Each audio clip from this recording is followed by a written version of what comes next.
Please, sir, take my brother, he's hungry, says 5-year-old boy to lonely millionaire. Richard Thompson was about to get into his imported car when he felt a tug on his pants. Looking down, he saw 2 boys, one holding the other protectively. Sir, please take my brother, he's hungry, said the younger of the 2, his eyes welling up. The businessman froze. There was something in that child's voice that made him stop completely. The older boy, wearing torn denim overalls, held his little brother as if shielding the most precious thing in the world. The younger one, in a worn and dirty t-shirt, stared at Richard, waiting for an answer. What did you say? Richard crouched down, trying to understand the situation better. My name is Michael, I'm 5. This is my brother Gabriel, he's 8. We haven't eaten today, sir. Not yesterday either. Can you take him? He's good. He won't be any trouble. Richard felt a tightness in his chest. There was genuine desperation in those young eyes. Gabriel, the older one, pulled his brother back. Michael, no, we promised to stay together, Gabriel said firmly, though his voice trembled. But Gabe, you're so hungry. I can hold on a little. Longer, Michael insisted, turning back to Richard. You seem nice. Can you take care of him? The parking lot of the upscale mall in New York City seemed to vanish around Richard. All he could see were those 2 boys, clearly in need, and the younger one willing to sacrifice himself for his older brother. Where are your parents? Richard asked, trying to keep his voice steady. Gabriel looked down. Michael was the one who answered. Mum, she left 3 days ago. Said she'd get food and come back. But she hasn't come back yet. Richard felt the world spin. 3 days. These children had been alone for 3 days. He glanced around the parking lot, searching for any adult who might be with them, but there was no one. Where do you live? Over there, Gabriel gestured vaguely outside the mall. There's a place where we sleep. Dear listener, if you're enjoying the story, don't forget to like and especially subscribe to the channel. It helps us a lot, as we're just starting out. Now continuing. Richard took a deep breath. His instincts as a calculating businessman fought against something deeper, something he had buried long ago. The image of another boy from another time flashed through his mind. Get in the car, he finally said. Both of us? Michael asked, his eyes lighting up. Both of you. First, we'll get something to eat, then we'll talk. Gabriel hesitated, holding his brother tighter. Richard saw the fear in the older boy's eyes. How many promises had already been broken in these children's lives? Listen, I won't separate you, I promise. We'll just go to that restaurant over there. You can see the car from here. If you want to leave afterward, I won't stop you. Gabriel was the one who made the decision.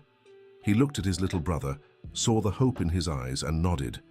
The 3 got into the luxury car, the boys clearly amazed by the leather interior and the new car smell. At the restaurant, Richard watched the children devour their food as if they hadn't seen a meal in weeks, which was probably true. Gabriel ate quickly but kept checking to make sure Michael was eating too, sometimes taking food from his own plate and giving it to his brother. How old did you say you were, Gabriel? 8, sir. And you take care of Michael all by yourself? Always have, since he was born. Mom works a lot. Richard noticed the tense works not worked. The children still hoped their mother would return. What about your father?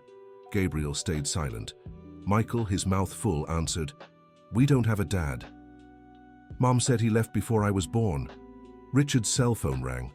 It was his assistant, Helen, reminding him of the important meeting he had in an hour.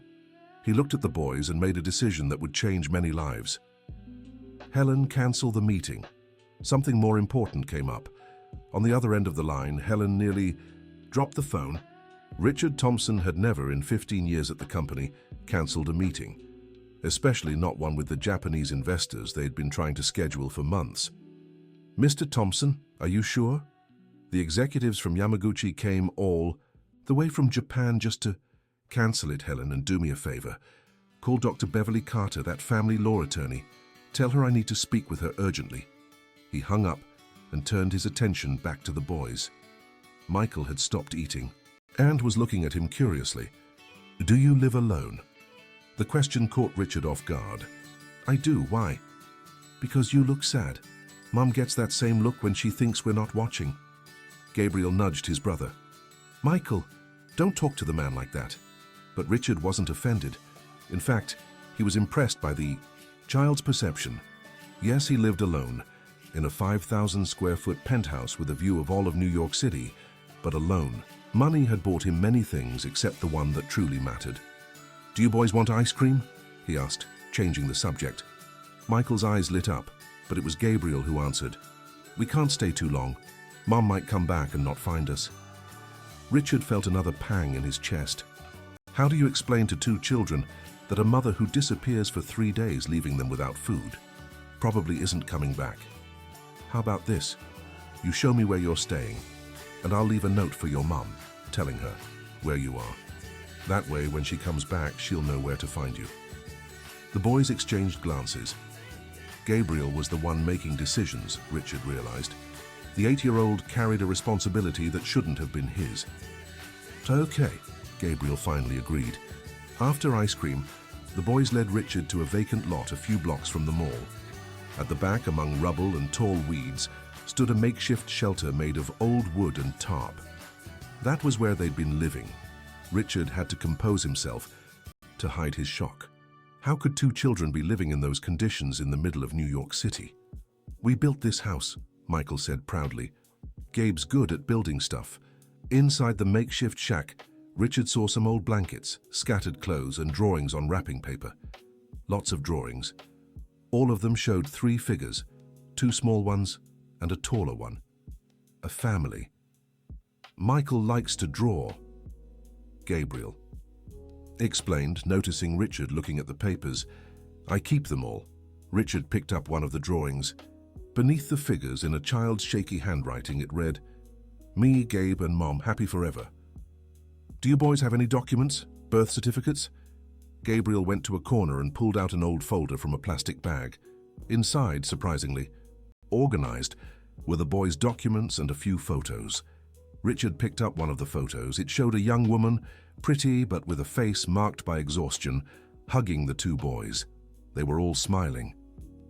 "This was when we went to the park," Michael explained. "It was my 4th birthday. Mom made a cake." Richard put the photo and documents away. "Here's what we'll do. You come with me, and I promise we'll come back tomorrow to see if your mom showed up." "How's that?" "You'll really bring us back?" Gabriel asked, skeptical. "I will, you have my word." "You?" That's how Richard Thompson, a businessman known for his cold demeanor in deals, found himself driving home with 2 children in the back seat. Michael had fallen asleep with his head on his brother's shoulder, and Gabriel struggled to keep his eyes open, still in protective mode. When they arrived at the luxury building, the doorman couldn't hide his surprise. "Good afternoon, Mr. Thompson. Visitors?" "Yes, Charles. These are Gabriel and Michael. They'll be staying with me for a few days." In the private elevator, Gabriel held his sleeping brother's hand tightly. Richard noticed the boy was trembling. "It's okay, Gabriel. You're safe here. You won't separate us, right? Some people only want to adopt little kids. No one will separate you, I promise." The penthouse even impressed Gabriel, who was trying to keep up his tough act. Michael woke up and widened his eyes. "Mister, your house is like a castle. Make yourselves at home. I'll show you where you'll sleep." Richard led them to one of the guest rooms, bigger than the entire shack they'd been living in. Michael immediately jumped on the bed. "Gabe, look, it's so soft." But Gabriel lingered in the doorway, watching everything with suspicion. "Why are you doing this?" Richard knelt to meet the boy's eye level. "Because no one should go hungry, Gabriel, especially children. And because—" he hesitated. "Because I've been where you are." Gabriel's eyes widened slightly, but he stayed silent. "Go take a shower. I'll get you clean clothes. Then we'll have dinner, okay?" While the boys showered, Richard called Helen again. "I need you to buy children's clothes, sizes for 5 and 8 years old, and school supplies, toys, whatever you think they'll need. Sir, may I ask what's going on?" "I'm looking after 2 boys, Helen, temporarily." "You? Taking care of children?" Richard understood her surprise. He was known for avoiding personal commitments. But something about those boys had stirred a long dormant part of him. At dinner, the children began to relax a little. Michael chattered non-stop, while Gabriel watched Richard's every move, still wary. "Did you go to school?" "I used to." Gabriel answered. But it's been a while. I had to take care of Michael. I can write my name, Michael announced proudly. Gabe taught me. Tomorrow we'll sort out school, Richard said. Education is important. But what if Mom comes? Back? Gabriel pressed. We'll leave my number with your neighbors. If she shows up, she'll call. After dinner, Richard showed them the TV, video games, and the library. Michael was enchanted by everything, but Gabriel stayed guarded. That night, when Richard went to tuck them in, he found them in the same bed, Gabriel holding Michael protectively. You know you can each have your own bed, right? There's plenty of space. We always sleep together, Gabriel explained. Michael has nightmares sometimes. Richard covered them both and was about to leave when he heard Michael's small voice. Mr. Richard, yes? Thank you for not just taking Gabe. I know I'm little and not good for much, but I'd miss him so much. Richard had to leave quickly so they wouldn't see his tears. In the hallway, he leaned against the wall and took a deep breath.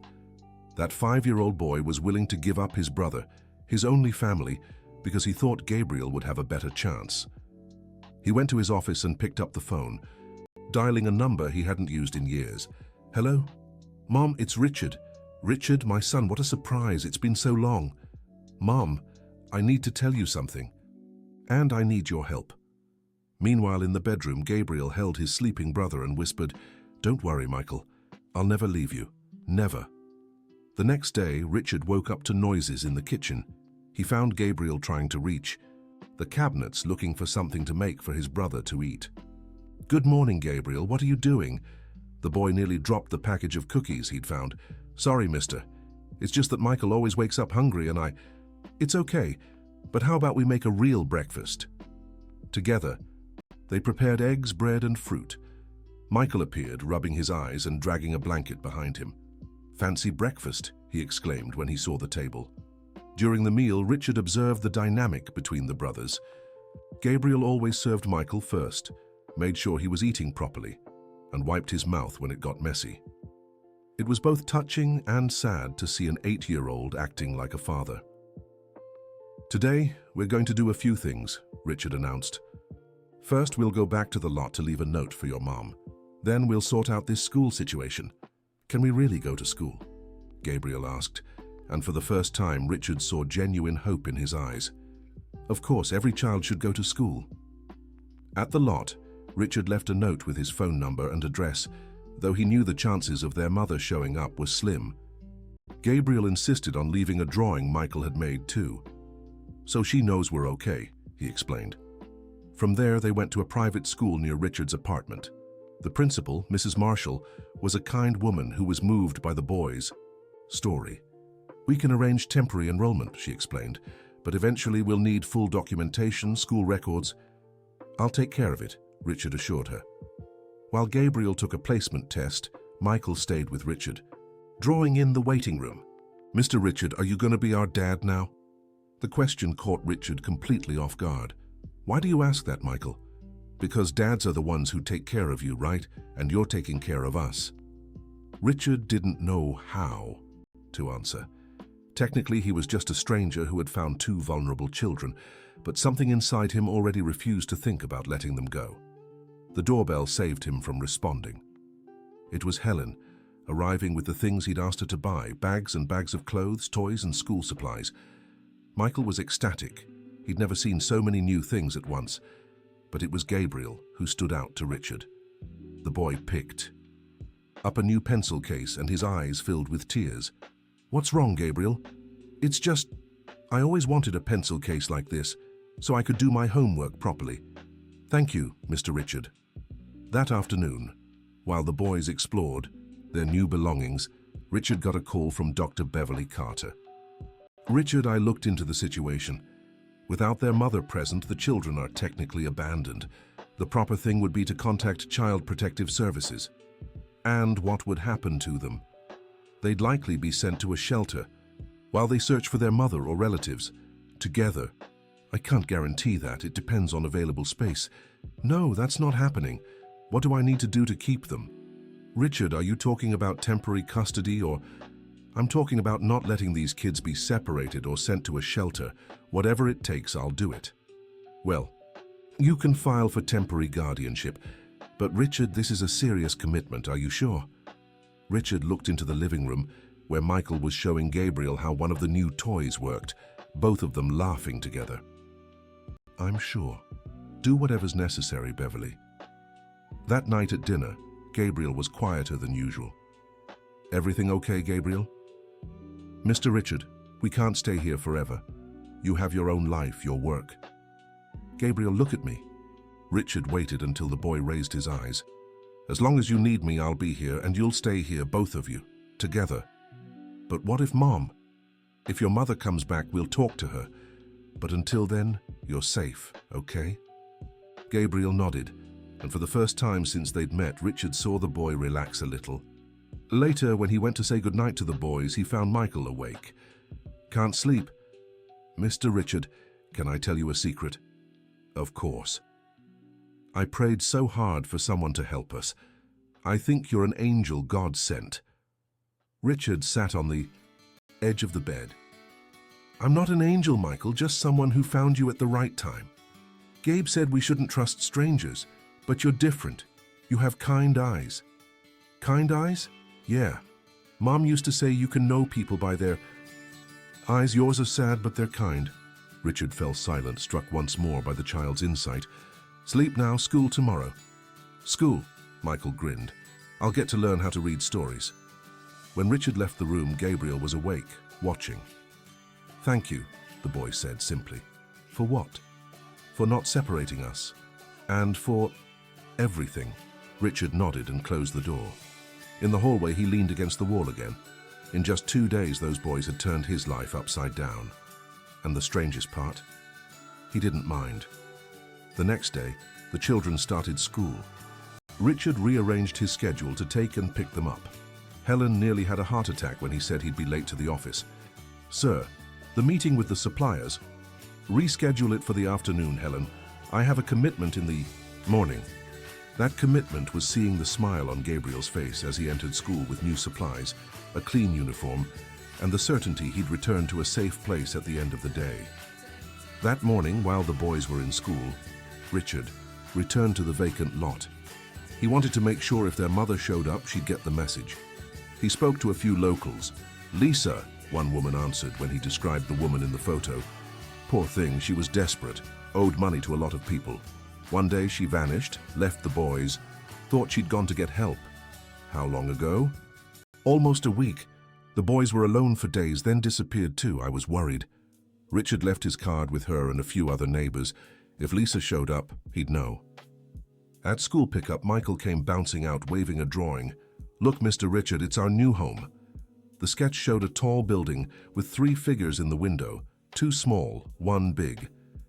It's beautiful, Michael. The teacher said I have talent. What's talent? Gabriel explained to his brother as they walked to the car. Richard noticed how the older boy seemed lighter, less tense. School was good for him.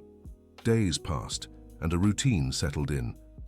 Richard took the boys to school, went to the office, picked them up, helped with homework, and they ate dinner together. Slowly, the penthouse that always felt too big began filling with life. Michael's drawings on the walls, Gabriel's schoolbook scattered, laughter echoing through the rooms. Then, 2 weeks later on a Friday, a call changed everything. Mr. Thompson, this is Carrie, Lisa's neighbor, the woman you spoke to the other day. She's here. Richard's heart raced. Where is she?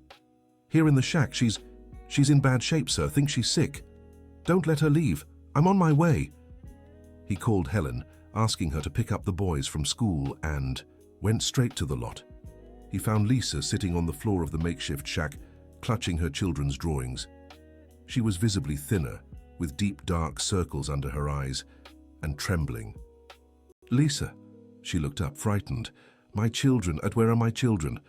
They're fine, they're safe. I found them here 2 weeks ago and have been taking care of them. Lisa began to cry desperately.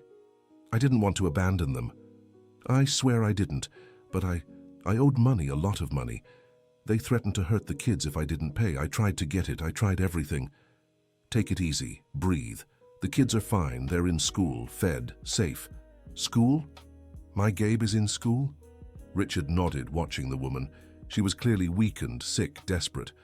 I tried to come back sooner, but they caught me. They said if I returned without the money. She couldn't finish the sentence. Who are they?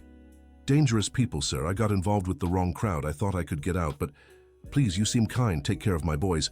I can't anymore. Hey, calm down. We'll figure this out. First, you need medical help. Then we'll deal with the rest. Lisa shook her head frantically. No.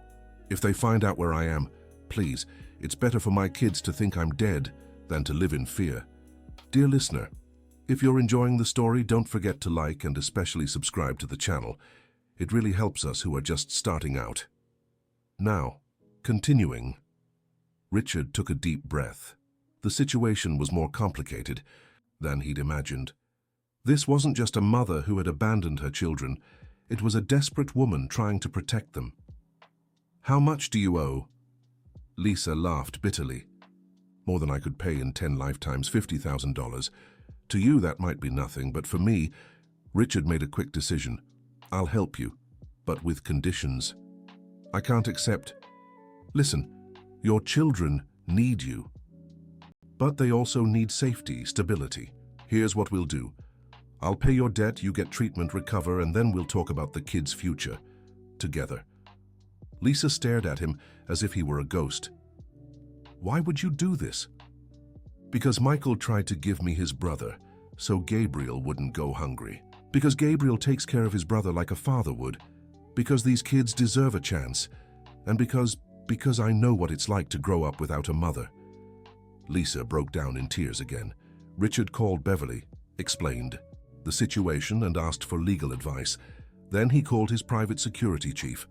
Mark, I need you to handle a problem for me, discreetly. While they waited, Lisa told her story. Single mother, 2 absent fathers, unstable jobs, eviction, debts piling up. She'd borrowed money from the wrong people to keep a roof over her children's heads. I just wanted them to have a chance.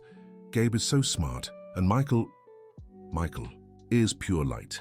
They deserved more than I could give. They have you, and to them, that's everything. Mark arrived an hour later with confirmation. The debt would be settled, and the creditors warned to stay away from Lisa and the children. Now we're going to the hospital, Richard said. But the kids, not yet. You need treatment first. You need to be strong for them. At the hospital, tests revealed what Richard suspected. Severe malnutrition, anemia, infections caused by stress, and poor living conditions.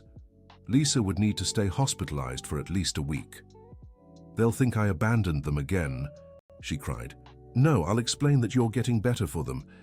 But Lisa, I need to be honest, the kids are fine with me, happy even. I won't take them from you, but maybe we can think of an arrangement that's best for everyone. Lisa stared at him for a long time. Do you want my children? I want what's best for them, and I think the best is for them to have both, their mother and stability. We can work together on this. Back at the apartment, Richard found the children doing homework with Helen, who had stayed to help. When they saw him, Michael ran to hug him. Mr. Richard, look, I learned to write more words. Gabriel noticed something different in Richard's expression. Did something happen? Richard took a deep breath. He had promised never to lie to them. Yes, I have news about your mother. The silence was instant.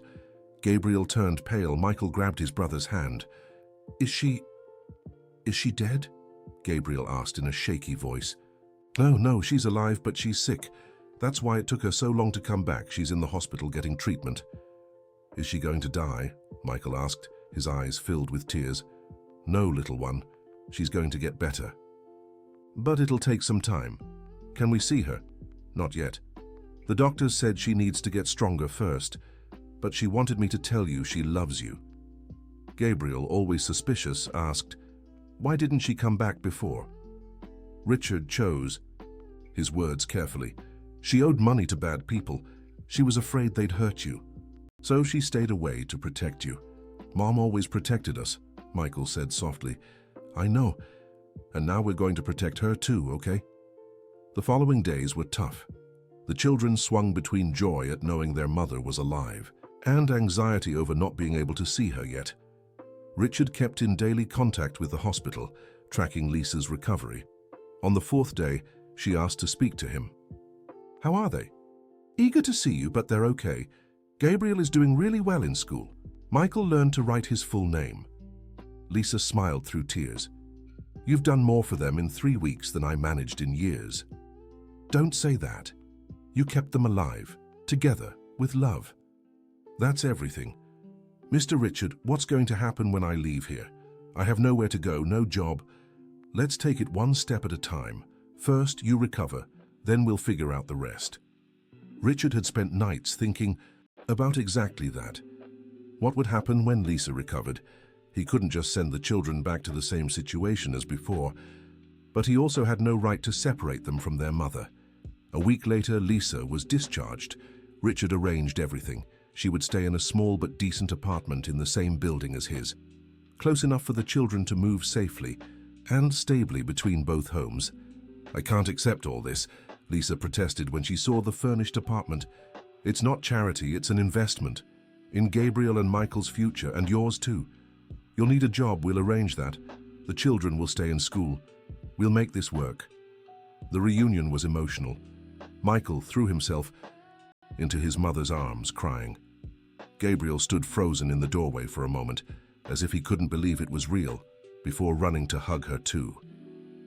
My loves, forgive me. Forgive me for everything. We love you, Mom, Michael sobbed. Don't disappear again. Never again, I promise. Richard watched from the doorway, moved, but it was Gabriel who surprised him. The boy let go of his mother and went to him, hugging him around the waist. Thank you for taking care of us and for bringing Mom back. In that moment, Richard realized he had gained more than he had given. He had gained a family. But not everything would be easy. The adjustment was complicated. Lisa struggled with guilt. The children were torn between the two apartments, and Richard tried to balance his role as protector without overstepping Lisa's place as their mother. 2 weeks after Lisa's discharge, problems began to arise. Gabriel was at school when he was called to the principal's office. A woman had appeared at the gate, claiming to be a social worker and wanting to talk about the irregular situation of the children. The director, Mrs. Marshall, suspicious, didn't let the woman in and called Richard immediately. She said they received a complaint that the children are in an irregular situation, living with a man who isn't a relative. Richard felt his blood run cold. He called Beverly right away. Someone might have actually reported us. After all, it's an unusual situation. I'll check if it's legitimate. But it wasn't. The supposed social worker had disappeared when the real Child Protective Services team arrived to investigate. Someone was trying to cause trouble. That night, Richard sat down with Lisa to talk. I think those people you owed money to weren't satisfied with just the payment. Lisa turned pale. That can't be. The agreement was to pay and they'd leave us alone. Apparently someone isn't keeping their word. Oh God, the children. Calm down. We'll tighten security. Nothing will happen to them. In the following days, more strange incidents occurred. Silent calls to Lisa's apartment, a suspicious car circling the school, a threatening anonymous letter. Richard hired discreet security to watch over the children, but he knew they couldn't live like this forever. He needed to find out who was behind it. It was Mark, his head of security, who brought the answer. I found out who's causing the trouble. It's not the loan sharks. It's someone else. Who? Her name is Claire Miller. She claims to be Lisa's sister. Richard was surprised. Lisa had never mentioned a sister. When confronted, Lisa broke down. Claire, I haven't spoken to her in years. She always hated me. Said I was the family's shame for having children without a father. Why would she be doing this now? I don't know. Unless... Oh no. What? Our grandmother died 2 months ago. She left a small but significant inheritance. It was to be split between the granddaughters. But there's a clause: if one of us is deemed morally unfit, the other gets everything. Now it made sense. Claire was trying to prove Lisa was an unfit mother to take the entire inheritance. How much is the inheritance? About $200,000. For me, it would be a real chance to start over. Richard picked up the phone. Beverly, I need you to handle one more thing for me. The legal battle was quick but intense. Claire had hired lawyers to try to prove Lisa had abandoned her children, that she lived irresponsibly. that the kids were at risk. Richard countered with evidence of Lisa's care, how she had left to protect them, the drawings the children made showing their love for their mother. The decisive moment came when the judge wanted to hear from the children themselves. Gabriel, just 8 years old, spoke with striking maturity. "My mom always took care of us. When there wasn't enough food for everyone, she went without. When it was cold, she gave us her blanket. She left because bad men wanted to hurt us if she didn't pay the money. She'd rather let us think she abandoned us than put us in danger. Isn't that love?" Michael, in his simple way, added, "Mommy is the best mom in the world. And now we have Mr. Richard too. We're a happy family." Claire lost the case. Not only did Lisa keep her right to the inheritance, but Claire was warned for harassment and disturbance. With the inheritance money, Lisa could finally breathe. She paid off old debts, took a vocational course, and began rebuilding her life. But she kept the apartment in Richard's building. "The children are happy with this arrangement," she explained. "They have you as a father figure, me as their mother. Why change what's working?" And so, an unconventional family was formed. Richard formalized the joint custody with Lisa. The children had 2 homes, all the love and security they needed. 6 months after that first encounter in the parking lot, Richard watched Gabriel help Michael with his homework at the dining table. Lisa was in the kitchen, preparing the Friday dinner they had established as a family tradition. "Mr. Richard," Michael called him. "Yes?" "Remember when I asked you to take Gabe because he was hungry?" "I do." "I'm glad you took both of us, because family doesn't split up, right?" Richard smiled, ruffling the boy's hair. "No, Michael, family doesn't split up." But life still had challenges in store. A year later, when everything seemed stable, Gabriel started having problems at school. His grades dropped, he became withdrawn, even aggressive.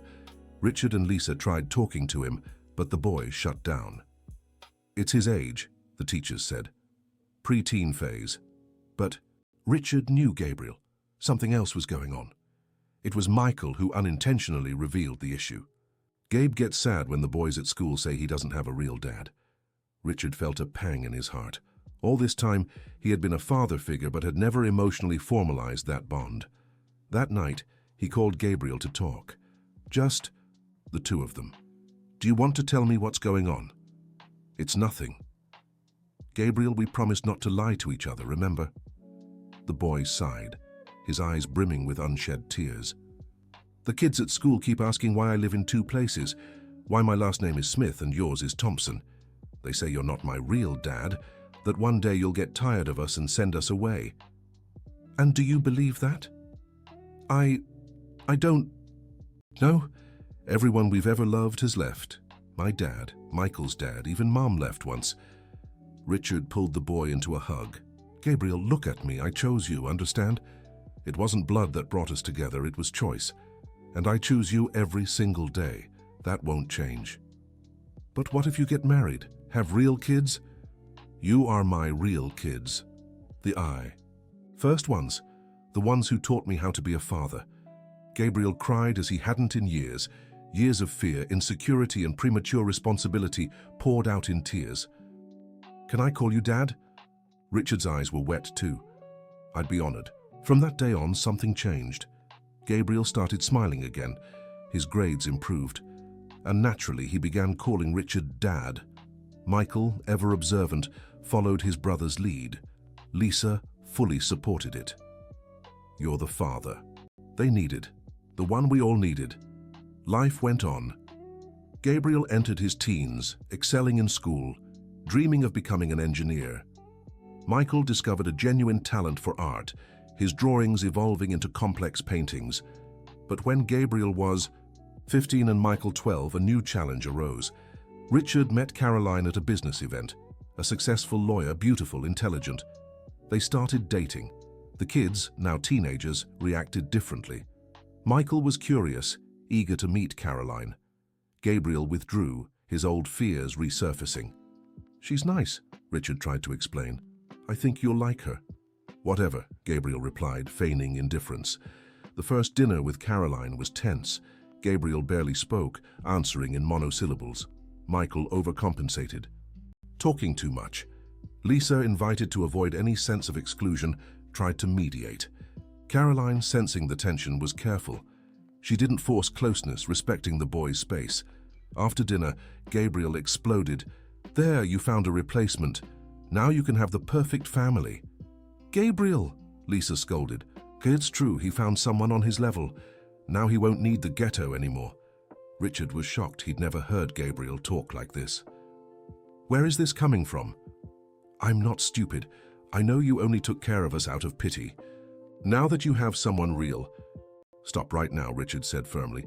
"You know that's not true." "Do I? How can I know? Everyone who said they loved us left." It was Michael who intervened. "Gabe, stop.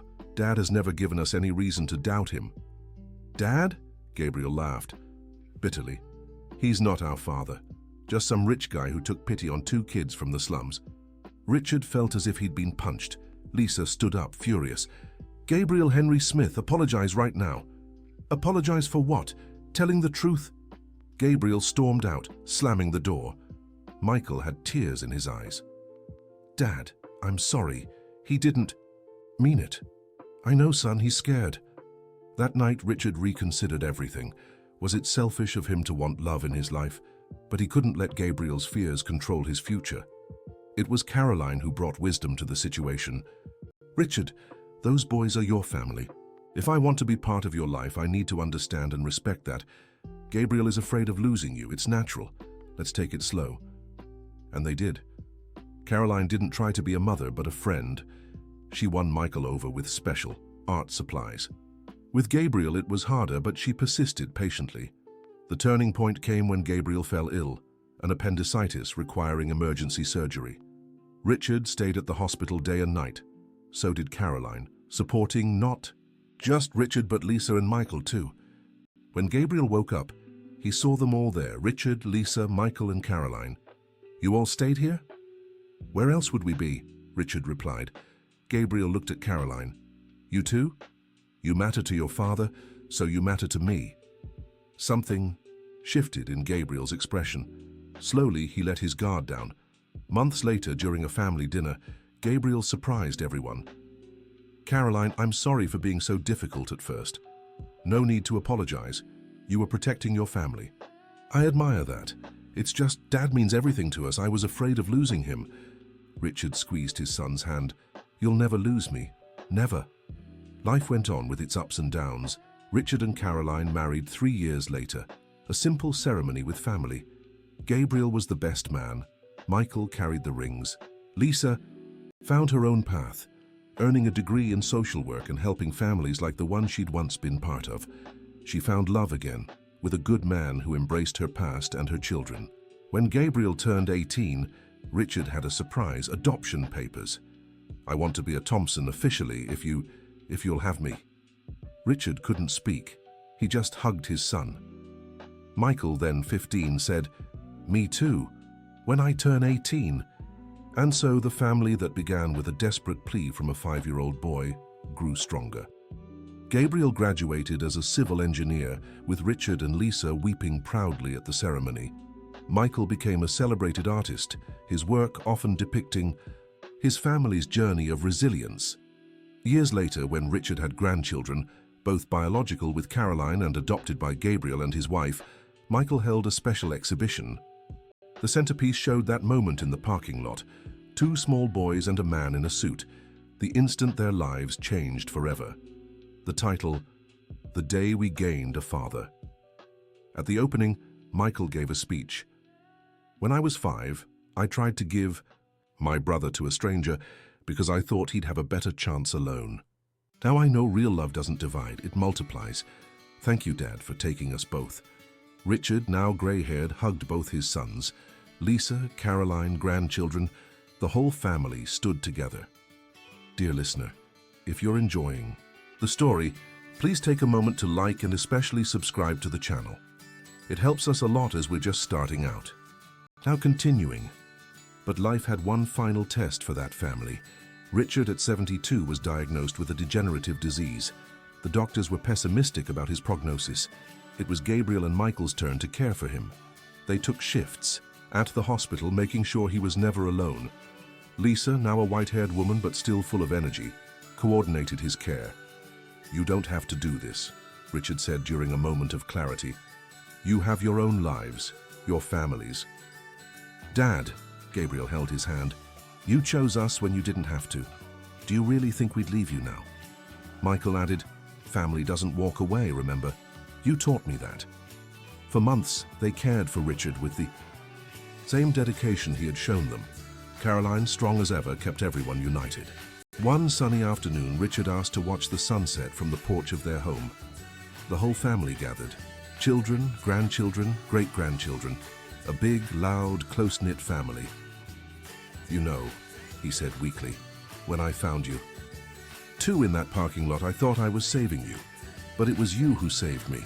You gave me a family, a purpose, taught me that love isn't about blood, it's about choice. Dad, don't talk like you're saying goodbye, Michael pleaded, tears in his eyes. It's not goodbye, it's gratitude.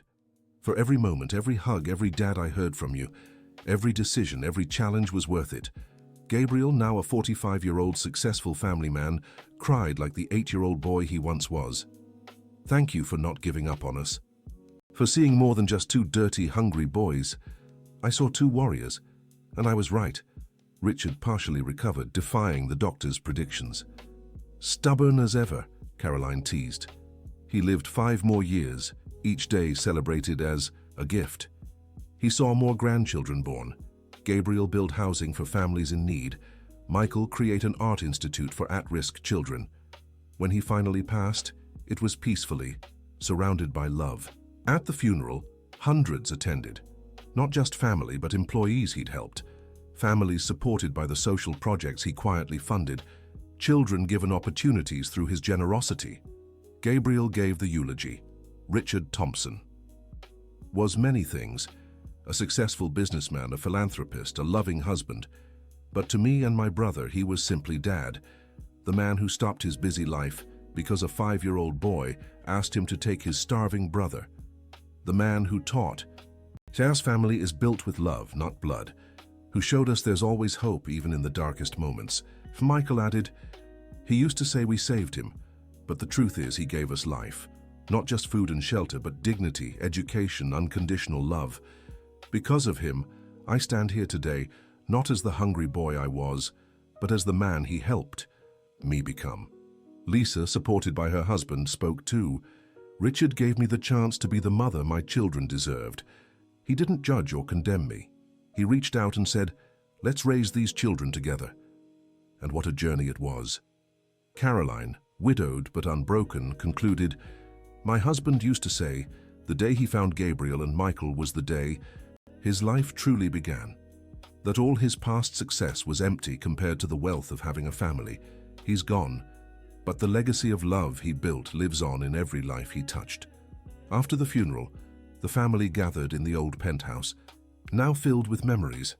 On the walls, Michael's framed drawings from early scribbles to award-winning pieces. On the shelf, Gabriel's diplomas, family photos, and his grandchildren's trophies. The lawyer read the will. Richard had left everything perfectly organized. The company would be placed in a fund that Gabriel and Michael would manage together, with the mission of continuing to help vulnerable families. His personal fortune was divided among all his children and grandchildren, biological or not. To Richard, there had never been a difference. But what moved everyone the most was a handwritten letter. My beloved sons Gabriel and Michael, if you're reading this, it means my earthly journey has come to an end. But what a journey it was. I remember it like it was yesterday. 2 boys, in the parking lot, one offering the other so at least one could have a chance. In that moment I saw in them the boy I once was, lost, hungry for love. You gave me the family I never thought I'd have. You taught me that a father isn't just the one who creates life, but the one who raises, loves, and chooses to be there every day. Gabriel, my firstborn in heart, you taught me about courage. At 8 years old, you carried the world on your shoulders, protecting your brother with the fierceness of a lion. Watching you grow, overcome fears, and become the honorable man you are today was my greatest pride. Michael, my artist, your ability to find beauty even in pain inspired me daily. You kept the purity of that 5-year-old boy who believed in angels. And you know what? Maybe you were right. Maybe angels are the people who appear when we need them most. Don't cry for me. Celebrate what we built. Keep loving each other, supporting each other, being the family we always were. Take care of your mother, Lisa, who had the courage to trust a stranger. Take care of Caroline, my late but true love, who embraced you as her own. And most of all, take care of each other, as you always have. With eternal love, Dad. Gabriel and Michael embraced, crying together as they hadn't in decades. Around them, the family Richard had helped build came together in mutual support. But the letter had a postscript. P.S. In the safe in my office, there's something special for the two of you. The combination is the date we met. Curious, the brothers went to the office. Inside the safe, they found a thick envelope and a wooden box. The envelope held hundreds of photos, every important moment of their lives, from that first dinner together to the last family Christmas. In the box were two items. The first drawing Michael had made in that shack, carefully preserved, showing three figures holding hands, and a note written in Gabriel's childish handwriting. I promise to always take care of Michael. Thank you for taking care of both of us. He kept all this time, Michael whispered. Of course he did. Gabriel smiled through tears. He was the most sentimental father in the world. The following months were a time of adjustment. Richard's absence was felt in every corner, in every family tradition. But as he had taught them, the family leaned on each other. Gabriel took wise leadership of the business, expanding social projects. He created the Thompson Family Foundation, focused on preventing the separation of siblings in vulnerable situations. Michael channeled his grief into art, creating a series called Portraits of a Father by Choice, which traveled the country, moving thousands. Lisa, now 70, became the family matriarch, ensuring traditions continued, that the grandchildren knew their history, and that the legacy lived on. A year after Richard's passing, something extraordinary happened. A social worker approached Gabriel at the foundation. Dr. Thompson, we have a delicate situation. Two brothers, 6 and 9 years old, were found living alone. Their mother disappeared days ago.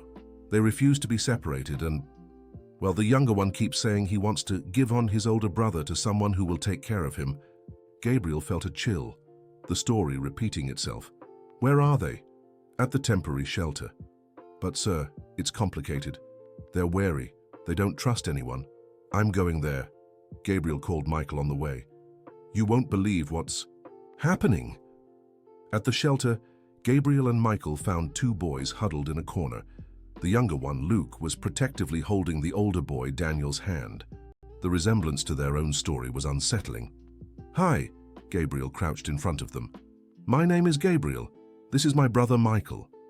Daniel narrowed his eyes, suspicious. What do you want? To talk. I heard you're alone. We're not, Luke protested.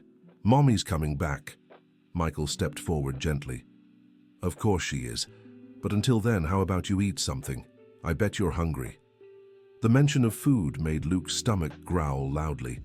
Daniel flushed with embarrassment. You know, Gabriel continued, when I was your age, Daniel, I also took care of my younger brother. I also thought I had to be strong all the time. How do you know my name? The social worker told me. She also said you're very brave, looking after Luke like this. Slowly the boys began to relax. During the snack, Michael noticed Daniel setting aside part of his food. What are you saving that for? Daniel looked down. For Mommy, when she comes back, she'll be hungry. Gabriel and Michael exchanged glances. It was like looking into the past. Daniel, Gabriel said gently, we're going to help find your mom. But until then, you need a safe place to stay. Together. Together? Luke asked hopefully. Promise. I promise. We know how important it is for brothers to stay together. The paperwork was complex, but Gabriel used all the resources of the Thompson Family Foundation. Within 48 hours, he secured temporary custody of the boys. When Caroline heard, she immediately supported him. Your father would be proud. Do you think I'm doing the right thing? Gabriel asked. I have my own kids, responsibilities. Gabriel, you more than anyone know what these boys are going through. If not you, then who? The first days were challenging. Daniel, like Gabriel decades before, didn't trust easily. Luke had nightmares crying for his mother. It was Amy, Gabriel's 15-year-old daughter, who broke the ice. You know my dad was adopted too, right? Him and Uncle Michael. Adopted? Daniel asked, surprised. Yeah, Grandpa Richard found them on the street, hungry and alone, just like you. And you know what he did? He took care of them, gave them family, love, everything. What about their real mom? Aunt Lisa? She came back, lives there. Right next door. Grandpa helped her too. No one was left behind. That information changed everything. Daniel began to hope that maybe, just maybe, his story could have a happy ending too. Meanwhile, Michael connected deeply with Luke. The boy loved to draw, and Michael started teaching him.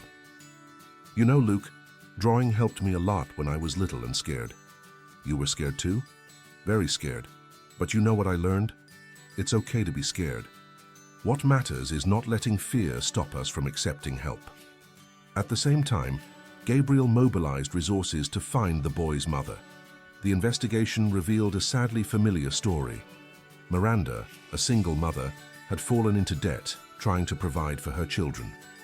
Desperate, she'd taken a job in another city that turned out to be a scam. She was found in a hospital 200 miles away, sick and malnourished, but alive. The reunion was emotional.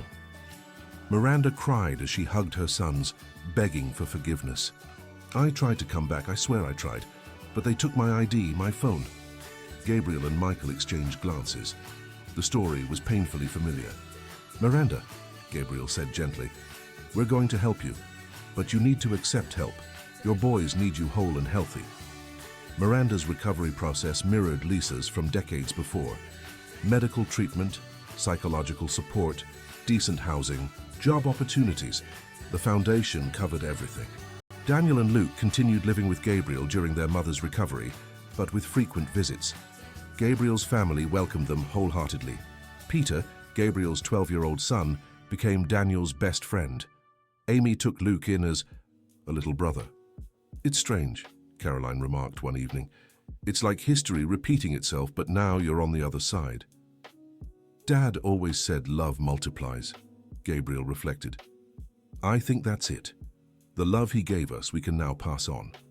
6 months later, Miranda had recovered, found work, and had a small apartment. But the separation was hard for everyone. The families had become intertwined. It was Michael who proposed the solution. Why does it have to be separation? Why can't it be an expansion of the family? And so it was. Miranda and the boys moved into the same building. The children kept attending the same school. The families regularly had dinner together. During one of these gatherings, Lisa, looking at the full table, commented, Richard must be smiling down from above. Look at what you've built. Not us, Gabriel corrected. He built it. We're just continuing. Years passed. Daniel, inspired by Gabriel, decided to study engineering. Luke followed Michael's artistic footsteps. Miranda rebuilt her life, became a supervisor at her company, and could finally give her children the stability she'd always dreamed of. But life, ever cyclical, brought another challenge. Gabriel, now 50, successful and respected, received an international offer. A Swiss company wanted him to lead a groundbreaking social housing project. It's the opportunity of a lifetime, he told Michael. But it means moving to Switzerland for at least 3 years. And you're considering turning it down, Michael concluded. How can I leave all this? The foundation, the families we help, Mom getting older. Gabe, Michael used his childhood nickname. Remember what Dad always said? Family isn't about always being physically together. It's about always being present in each other's hearts. But the foundation? I'll take care of the foundation. You go, do this amazing project, come back with even more knowledge to help here. The decision was tough, but with his family's support, Gabriel accepted. The farewell at the airport was emotional. 3 generations gathered. Take care of everyone, Gabriel asked Michael. Always have. Michael winked, recalling his brother's words decades earlier. In Switzerland, Gabriel developed an innovative housing model that prioritized keeping families together. The project gained international recognition, but every night he video called his family back in the United States. During this time, Michael took over the foundation's leadership masterfully. He expanded programs, created partnerships, and touched even more lives. He discovered he had the same administrative talent as his brother. He just never needed to use it before. It was also during this period that something unexpected happened.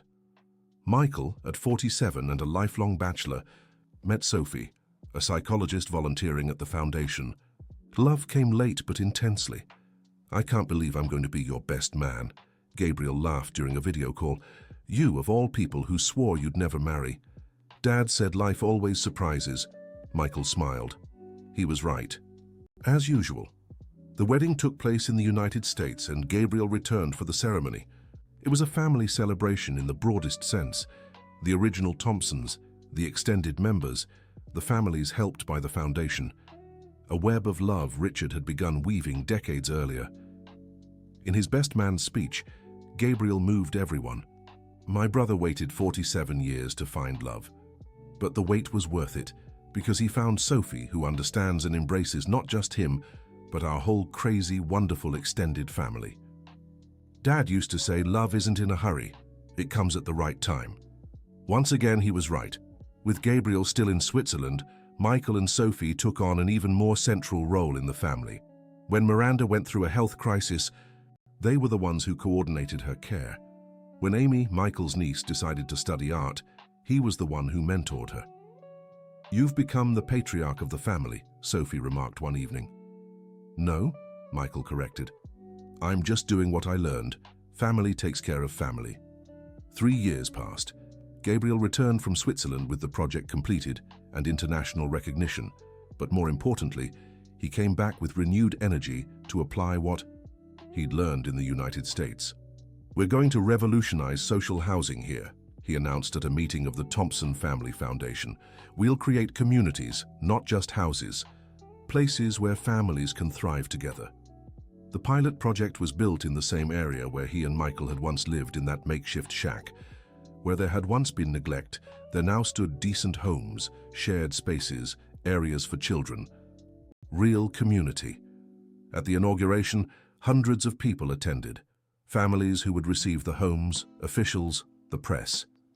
But the most emotional moment came when an elderly woman approached Gabriel.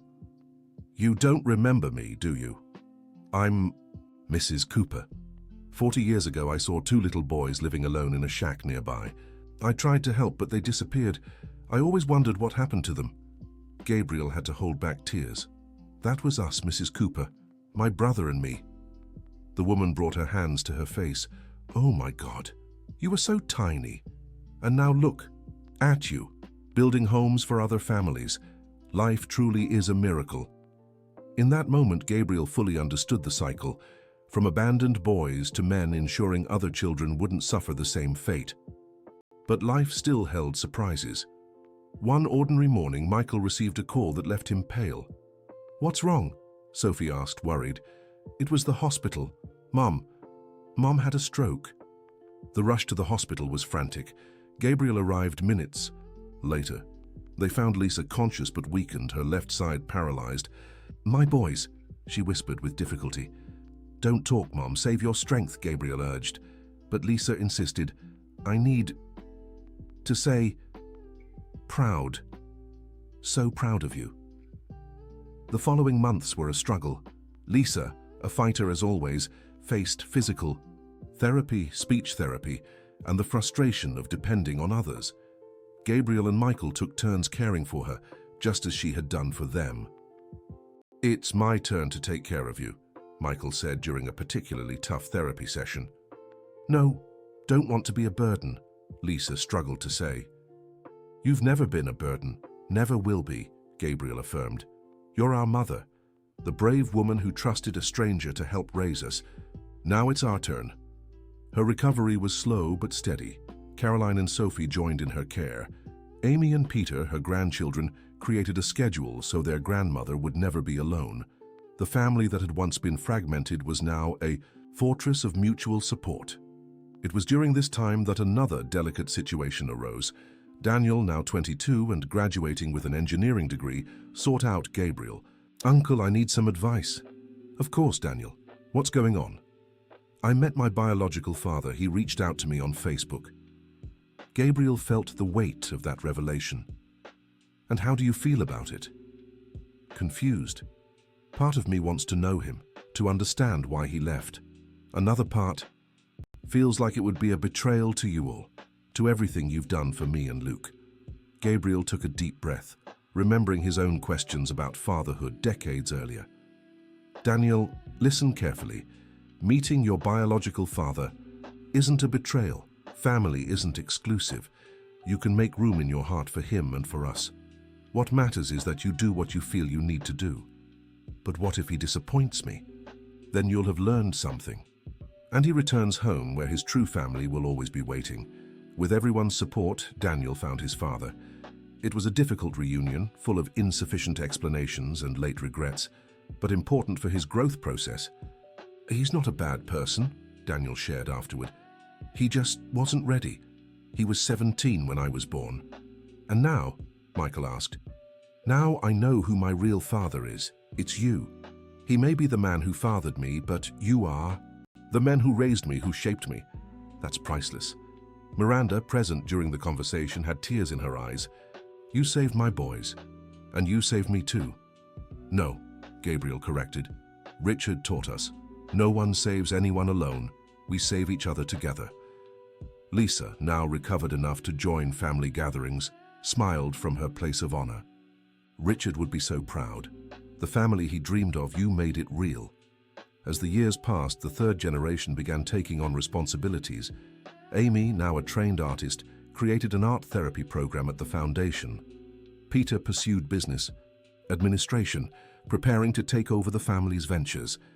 Luke, surpassing all expectations, became an art teacher, dedicating himself to children in vulnerable situations. "It's the circle completing itself," Michael observed during a family dinner. "From children in need to adults who help. Children in need. Grandpa Richard planted a tree," Amy mused, "and look how much fruit it bore." But it was on an ordinary day with no special occasion that the true miracle revealed itself. Gabriel was in the foundation's office when the secretary announced, "Dr. Thompson, there's a gentleman asking to see you. He said it's urgent." Gabriel greeted a man around 60 years old, well-dressed but visibly emotional. "Mr. Thompson, my name is Edward Thompson. I think I'm your uncle." Gabriel froze. "What?" "Richard Thompson was my older brother. We fought 40 years ago and never spoke again. I heard about his death, about the legacy he left. It took me years to gather the courage to find you." The next few hours were filled with revelations. Richard had had a family he'd never spoken of, a younger brother, deceased parents, an inheritance dispute that had driven the brothers apart, for good. "He never mentioned you," Gabriel said, still processing. "I'm not surprised. Richard was proud. When we fought, he said he'd build his own family. Looks like he succeeded." Edward brought photos, documents, pieces of a history Gabriel and Michael had never known. "Why did you look for us now?" Michael asked when he arrived at the foundation, called in urgently. "Because I'm old. Because I lost 40 years with my brother over stupid pride. Because I heard about your work and realized Richard did what he promised, built a better family than the one we had." "And what do you want?" Gabriel asked, still guarded. "Nothing. Just, maybe, to meet the nephews my brother chose, if you'll allow it." It was Michael who broke the tension. Dad used to say family doesn't have a set size. There's always room for one more. And so, in their early 50s, Gabriel and Michael gained an uncle. Edward brought stories of Richard's childhood, old photos, memories that completed the puzzle. He was like this since he was little. Charles shared at a family gathering, always taking in stray dogs, sharing his lunch with those who had none. Mum said he had a soft heart. "A big heart," Lisa corrected. Richard had a big heart. Edward's integration into the family wasn't immediate or easy. There were old wounds, different personalities. But with patience and goodwill, another branch was added to the family tree. It was during one of these expanded gatherings that the doorbell rang. Sophie answered and returned with a strange expression. Michael, Gabriel, there's someone here you all need to see. At the door stood a man around 30 years old, holding the hands of two small boys. There was something familiar about him. My name is Timothy, he said nervously. My mother was named Christina. She worked for Mr. Richard Thompson many years ago. Before she died, she told me that he was my father. The silence was absolute. Gabriel was the first to recover. Come in, let's talk. The story that unfolded was complex. Christina had been Richard's secretary in the early days of the foundation, even before Caroline. There had been a brief relationship. She became pregnant, but chose to disappear without telling Richard. Why didn't she tell him? Michael asked. She saw the work he was doing with you, the families he helped. She thought a pregnant ex-secretary would ruin everything. Pride, fear, I don't know. All I know is she raised me alone and only told me the truth at the end. And you're sure? Gabriel began. I took a DNA test with material she saved, it's true. The boys with him, his sons, watched everything with curious eyes, history repeating itself once more, children coming into an expanding family. Caroline, who had arrived during the conversation, was the one who stepped forward. Richard would have welcomed you, without a doubt. If he had known, I know. That's why it took me so long to come. I don't want anything, understand? I just wanted to know his family. My family, I guess. It was Amy who, with the wisdom of the younger generation, simplified everything. If you're Grandpa's son, you're our uncle. Simple as that. Welcome to the family. And once again, the family grew. Timothy and his sons were absorbed into the Thompson clan with the ease of those who understand that family is a daily choice, not just blood ties. Lisa, watching the ever-growing table at family dinners, remarked, Richard must be laughing up. There. The family that started with two hungry boys doesn't even fit at one table anymore. It was true. The penthouse that once seemed too large now barely held everyone at gatherings. Gabriel had to knock down walls, expand spaces, but no one complained about the lack of room. On the contrary, the physical closeness mirrored the emotional closeness.